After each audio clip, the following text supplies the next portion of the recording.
नमस्कार मंडळी, S S food कट्टा या चॅनलमध्ये आपलं स्वागत आहे. थंडगार, ताजेतवाने आणि उन्हाळ्यात शरीराला गारवा देणारा एक खास असा मठ्ठा तयार करणार आहोत. कमी मिनिटात तयार होणारा आणि एकदम सोपा आणि चवदार आहे. चला तर जराही वेळ न घालवता रेसिपीला सुरुवात करूया. इकडे मस्तपैकी असा खलबत्ता घ्यायचा आहे. त्याच्यामध्ये आपण 3 हिरव्या मिरच्या घालणार आहोत. तुम्ही तुमच्या अंदाजे हिरवी मिरची घाला.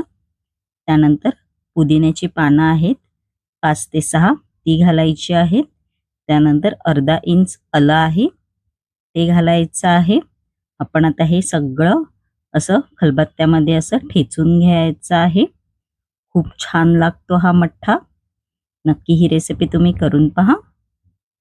आपला ठेचून झालेला आहे आणि आपला मस्तपैकी आपला मसाला सुद्धा बघू शकता तुम्ही तयार झालेला आहे. आता मस्तपैकी असा थंडगार मठ्ठा बनवायला सुरुवात करायची आहे. इकडे मी 1 वाटी दही घेतलेला आहे. दही आंबट नसावं. त्यानंतर त्याच वाटीच्या मापाप्रमाणे मी 2 वाटी पाणी घेतलेलं आहे. व आपण आता हे रवीच्या साहाय्याने असं घुसळवून घ्यायचं आहे. बघू शकता 2 ते 3 मिनिटात चांगलं घुसळवून घ्यायचं आहे. आपलं घुसळवून बघू शकता तुम्ही झालेला आहे.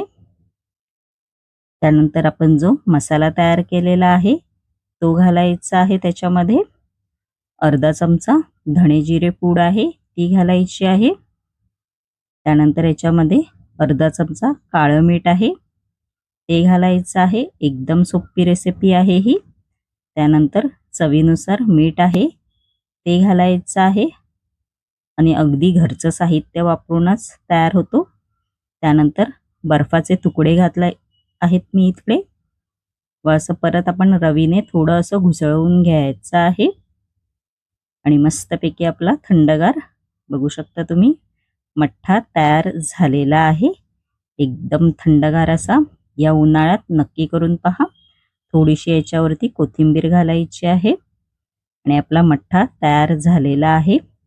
शरीराला एकदम गारवा देणारा थंडगार असा मठ्ठा आपला तयार झालेला आहे. बघू शकता तुम्ही. आणि माझी ही रेसिपी कशी वाटली कमेंट बॉक्समध्ये नक्की सांगा. आणि अशाच प्रकारच्या जर युनिक रेसिपी जर तुम्हाला पाहायच्या असतील आणि तुम्ही जर माझ्या चॅनलवरती नवीन असाल तर नक्की एस एस फूड कट्टा या चॅनलला लाईक, शेअर अँड सबस्क्राईब करायला विसरू नका. धन्यवाद.